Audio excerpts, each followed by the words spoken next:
Coming off a 2-2 day.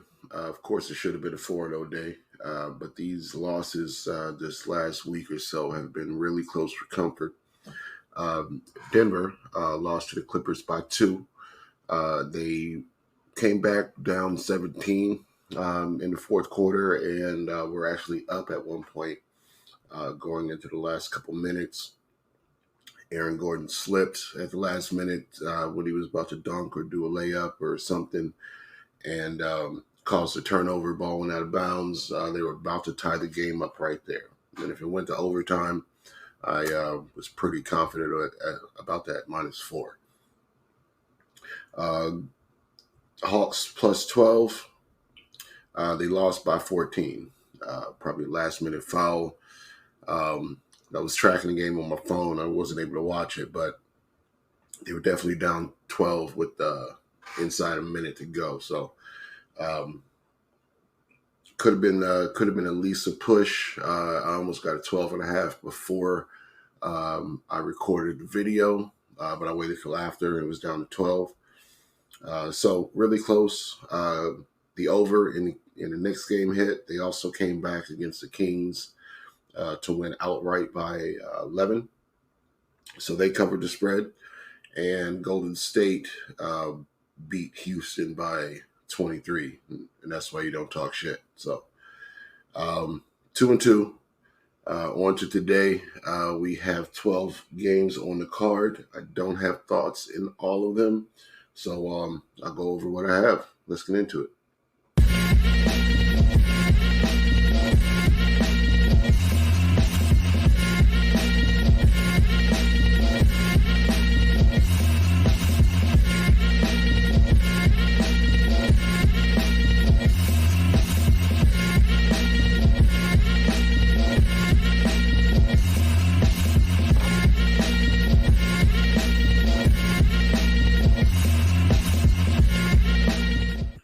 What's up, everybody? Welcome back to Crash Against the Spread, where we talk about sports from a betting perspective.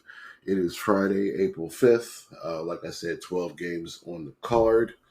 Won't be talking about all of them, but I'll go over what I think about most. Magic Hornets. I like the Magic. I would probably just stay away from the total. We've seen the Magic outscore teams in a way that goes way over the total by themselves. We saw that 140 to 80 something game the other day. I might be thinking of the Heat game, but I know the Magic had one of those too where they blew out a team really, really badly and hit the over by themselves. Let me just check it out real quick. Is that the last 10? No, it was probably before that. But it could have been that Pelicans game, that 121-106. I think that might have been the game that I was thinking of. We had the under in that game. We had the under in the previous three, which all hit 112-92, 111-96.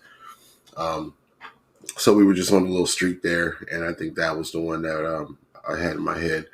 But there was a Heat game also, and we like betting the unders in the Heat, the Magic, and the Knicks games. So might be mixing up with the Heat game, but we've seen it happen where this number has been just a little too low. So I'm going to stay away from the total.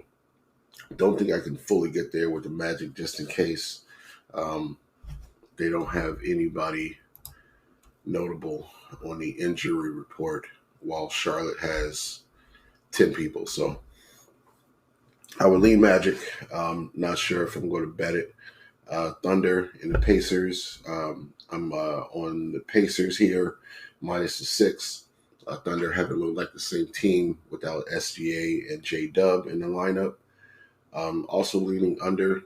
These two teams have been trending under. They still are two fast-paced teams, but there's been a little bit of defense being played here and there. And like I said, we're missing a bulk of the points from SGA and J-Dub.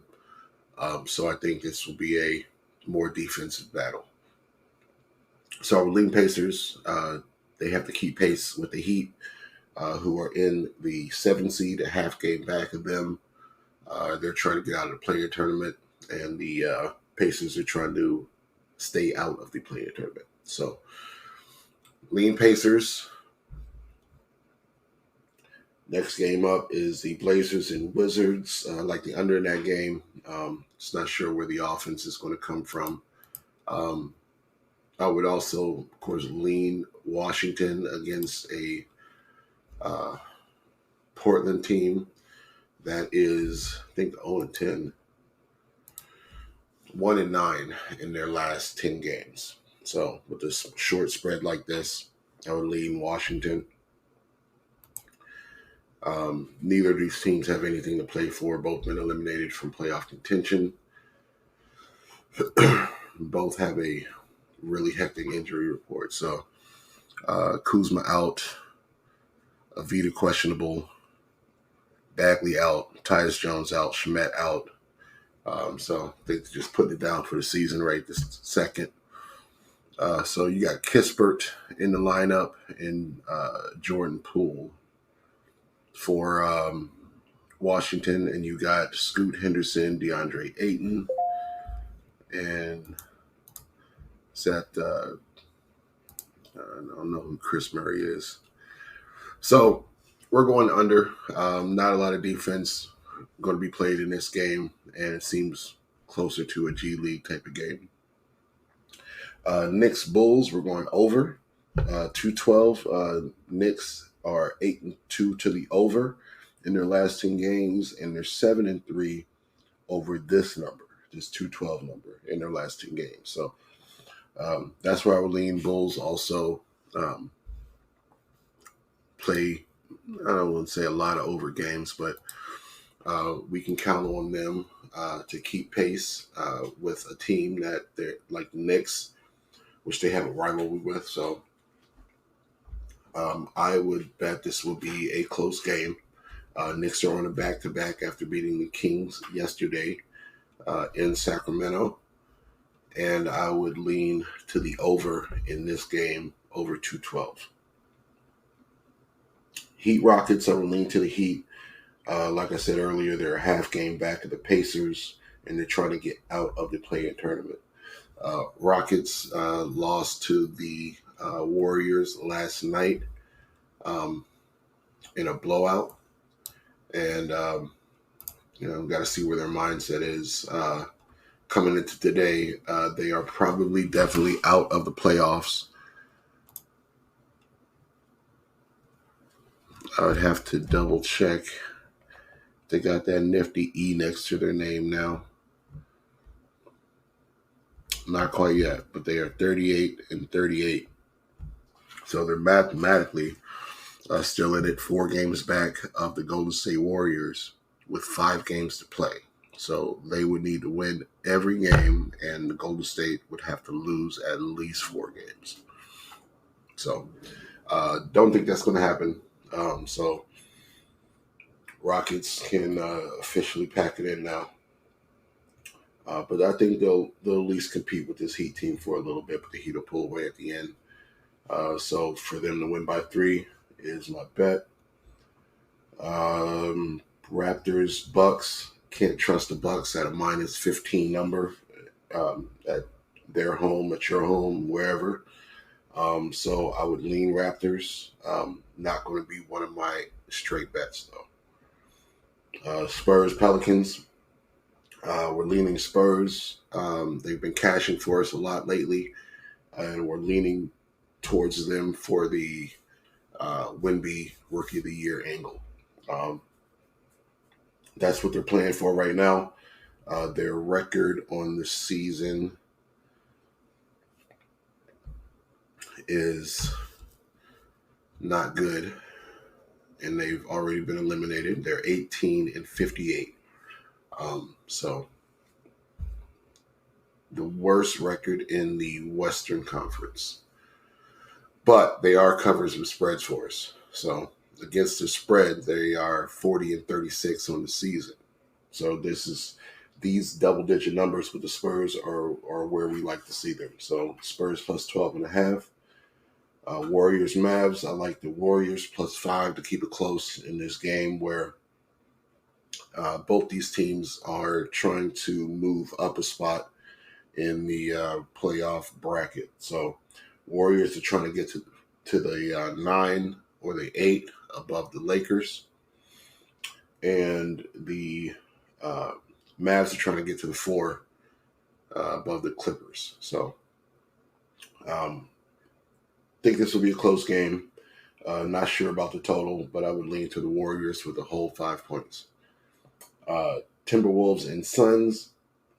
Timberwolves are in the 1 seed currently, but the 1, 2, and 3, they've all already clinched the playoffs, and their seeding might go back and forth because they're really, really close. 53 and 23, 53 and 24, and 52 and 24 are the 1, 2, and 3 in the West, the Timberwolves, Nuggets, and Thunder. So I think the Timberwolves, I don't want to say content with where they are, but the Suns have more motivation to win this game. So they are at home. They are fairly healthy. I think they are getting, what's his name? Grayson Allen back tonight. Nurkic is questionable. I think he probably plays in this one. Karl Anthony Towns is still out. So I like the Suns in this game. I seem pretty evenly matched at this point. I do have the money line, though, in a parlay. So taking the 4 points out of it for the last leg of a parlay. So that is going to be my picks. My straight bets are going to be the Pacers minus the 5.5, the under 223 in the Blazers Wizards game, and the over 212 in the Knicks Bulls game. So lock those in. Let's get this money, and we'll be back tomorrow for some more NBA.